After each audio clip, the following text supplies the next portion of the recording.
Guys कसं जाय सगळे तुम्ही तर काय किती तुमच्याकडे गरमी आहे जरा कमेंटमध्ये सांगा मला. आमच्याकडे सांगोला तर एवढी गरमी आहे काय सांगायला नको. पूर्ण हातचे हात हे बघा ओलेच आहेत, दिसतच असतील तुम्हाला.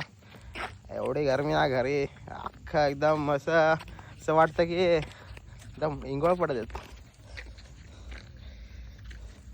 इकडे बाहेर आहेत तरी पण एवढी थंडी तर नाही अरे गरमी एवढी गरमी आहे ना काही सांगायला नको. तुमच्याकडे किती गरमी आहे सांगा.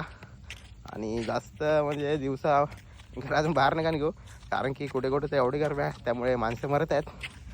आपण नाही मरत, आपण गावातले माणसं आहेत कारण की ते कडे असतात ना फ्लॅट वगैरे हे मध्ये असतात तर ते काय त्यांना जास्त उन्हाची वगैरे सवय ना. आपल्याला आहेच सवय थोडी, एवढी पण नाही पण आहे.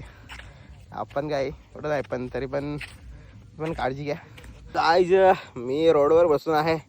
लोक येतात जातात बघत असतील का रे काय इकडे रोडवर बसून आहे, काय काम याला इकडे. आणि गाय जेवढी गरमी होते बघा इकडे मी बसलेला आहे. इकडे आमचा बोर्ड आहे पाड्यातला. भाई एवढी गरमी होते तर काय करणार घरात, बेकार ना.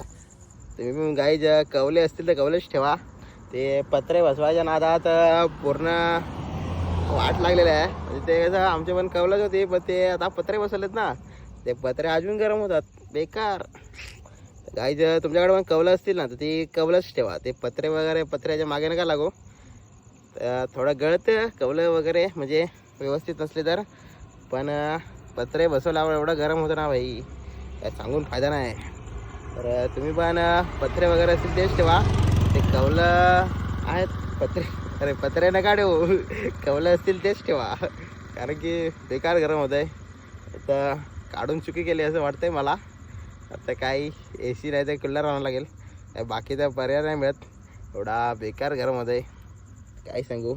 काय हालत पहिल्यांदाच मी इतका फार बेकार फील होत आहे काही सांगू तुम्हाला.